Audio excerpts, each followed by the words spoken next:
Halo semuanya, pada video ini kami akan membagikan tutorial mengenai analisis butir soal menggunakan rush model dengan bantuan aplikasi Ministep. Nah, langkah pertama adalah menyiapkan data mentah kita di Excel. Seperti yang teman-teman lihat di layar, di sini saya sudah memiliki data dari 36 responden dengan total 25 butir soal. Perhatikan pada kolom A dan B. Kolom A dan B di sini adalah identitas responden. Misalnya, 01L untuk responden nomor 1 berjenis kelamin laki-laki dan 02P untuk perempuan.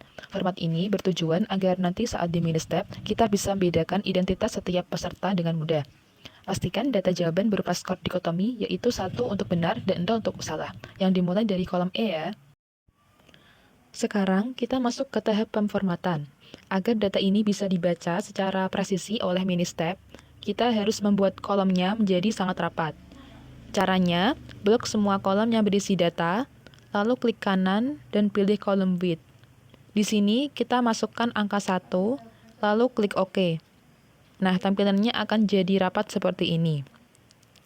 Selanjutnya, kita simpan file ini. Klik File, pilih Save As, lalu tentukan lokasinya. Yang paling penting, ganti jenis filenya menjadi format to text space delimited atau yang berakhiran PRN. Di sini, saya beri nama hasil data uji coba soal Efabel 1. Klik Save dan pilih Yes jika muncul notifikasi. Setelah file siap, sekarang kita buka aplikasi Ministep-nya. Cara tercepat untuk memasukkan data adalah dengan mendrag atau menyeret file .prn yang tadi kita buat langsung ke jendela Ministep seperti ini. Klik menu Data Setup di bagian atas. Perhatikan parameter yang harus diisi agar aplikasi tidak salah membaca struktur data kita. Pada bagian name 1 atau kolom awal identitas, kita biarkan terisi angka 1. Selanjutnya, untuk nameline atau panjang label identitas, kita masukkan angka 3. Teman-teman bisa perhatikan ya, area berwarna biru di bawah. Identitas responden seperti 01P memang tempat memakan 3 karakter. Poin penting berikutnya, isi number of data rows sebanyak 36 karena kita memiliki 36 responden. Dan number of data column sebanyak 28 kolom. Angka 28 ini menunjukkan total seluruh kolom yang ada di dalam berkas data kita. Kemudian, pada bagian item 1 atau kolom awal butir soal, kita isi dengan angka 4. Karena data jawaban beserta didik dimulai tepat pada kolom keempat yang ditandai dengan warna hijau. Terakhir, isi bagian N1 atau number of items dengan 25 karena terdapat jumlah 25 butir soal. Setelah itu, kita klik Refresh Data Display hingga tampilannya menjadi seperti ini. Selanjutnya, klik Scan Data for Codes. Secara otomatis, pada kolom codes akan muncul angka 01 yang menandakan bahwa data yang kita gunakan adalah data dikotomi. Langkah terakhir pada tahap persiapan ini adalah memberi nama atau label pada setiap butir soal agar tidak tertukar saat proses analisis. Caranya, kita klik menu Item Labels, kemudian kita masukkan label untuk 25 soal secara berurutan. Misalnya S1, lalu tekan Enter, S2, dan seterusnya hingga S25. Meskipun terlihat sederhana dan agak memakan waktu, langkah ini penting supaya hasil analisis nantinya mudah dibaca, terutama untuk membedakan soal yang tergolong mudah maupun sulit. Setelah semua label terisi, klik OK, dan kita siap menjalankan analisis.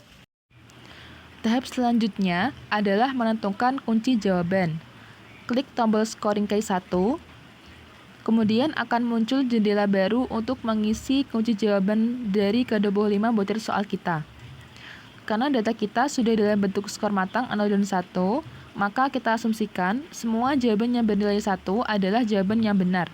Jadi pada kolom kayak ini, silakan teman-teman ketikkan angka 1 sebanyak 25 kali sesuai dengan jumlah total soal kita. Pastikan terisi semua dan tidak kelebihan ya. Persiapan data sekarang sudah selesai dan kita siap melakukan analisis. Arahkan kursor ke menu Ministep di bagian atas, lalu pilih opsi Save Control with Data File. Aplikasi akan meminta kita untuk menyimpan file kontrol ini terlebih dahulu. Pada kotak nama file, kita beri nama hasil data uji coba soal Fable 2 sesuai dengan urutan pengujian kita. Lalu klik Save. Setelah itu, jendela hitam atau CMD akan muncul. Di sini, kita tidak perlu mengetik apapun, cukup tekan tombol Enter 2 kali di keyboard untuk membiarkan aplikasi menyelesaikan proses kalkulasinya hingga jendela utama Ministep kembali aktif. Analisis kita sudah berhasil dijalankan. Sekarang, semua data hasil pengolahan model Raj sudah siap untuk kita lihat. Caranya, teman-teman tinggal klik menu Output Tables di bagian atas. Di sini, tersedia berbagai pilihan tabel yang sangat lengkap, mulai dari Summary Statistik untuk melihat reliabilitas instrumen, Item Measure untuk melihat tingkat kesulitan soal, hingga Right Map yang bisa memetakan kemampuan siswa dibandingkan dengan soalnya. Teman-teman bisa memilih tabel manapun sesuai dengan kebutuhan data yang ingin dilaporkan. Setelah proses analisis selesai, sekarang kita masuk ke tahap yang paling penting, yaitu membaca dan menginterpretasikan hasilnya. Pertama, mari kita buka tabel Summary Statistik, di mana di sini kita bisa melihat kualitas instrumen secara keseluruhan. Perhatikanlah nilai percent reliability-nya yang sebesar 0,69. Ini menunjukkan konsistensi jawaban dari ke-36 peserta didik yang telah mengerjakan soal sudah cukup memadai. Selanjutnya, kita lihat nilai Cronbach alpha yang menunjukkan angka 0,86. Nilai ini masuk dalam kategori bagus sekali, yang berarti reliabilitas interaksi antara person dan item dalam tes ini sangat tinggi. Sementara itu, nilai item reliability berada di angka 0,25. Rendahnya angka ini memberikan informasi bahwa butir soal memiliki sebaran tingkat kesulitan yang cenderung homogen atau tidak terlalu bervariasi untuk kelompok sampel ini. Langkah berikutnya, kita akan membedah tingkat kesulitan setiap butir soal melalui tabel Item Measure. Tabel ini mengurutkan soal dari yang paling sulit di posisi atas hingga yang termudah di posisi bawah berdasarkan nilai logiknya. Dapat kita lihat pada kolom GMLA Measure, butir soal nomor S25 menduduki posisi puncak dengan nilai 1,50 logit. Hal ini menandakan bahwa soal nomor 25 adalah soal yang paling menantang bagi para peserta didik. Di sisi lain, jika kita gulir ke bawah, soal nomor S1 dan S15 memiliki nilai terendah yaitu negatif 0,94 logit. Ini berarti kedua soal tersebut sangat mudah dan berhasil dijawab dengan benar oleh hampir seluruh peserta didik. Informasi ini sangat berguna untuk mengevaluasi apakah bobot soal yang dibuat sudah sesuai dengan target capaian pembelajaran. Sekarang, mari kita lihat visualisasi datanya melalui Right Map. Pada video kali ini, kita menampilkan dua jenis peta. Yang pertama adalah item map pada tabel 12.2, di mana di sini kita bisa melihat perbandingan sebaran kemampuan peserta didik di sisi kiri dengan posisi butir soal di sisi kanan secara vertikal. Kemudian, kita beralih ke peta kedua yaitu person map pada tabel 16.3. Pada tampilan ini, fokusnya dibalik, di mana posisi soal berada di sebelah kiri dan identitas peserta didik yang kita uji ditampilkan di sebelah kanan. Melalui kedua peta ini, kita bisa menilai sejauh mana tingkat kesulitan soal selaras dengan kemampuan peserta didik.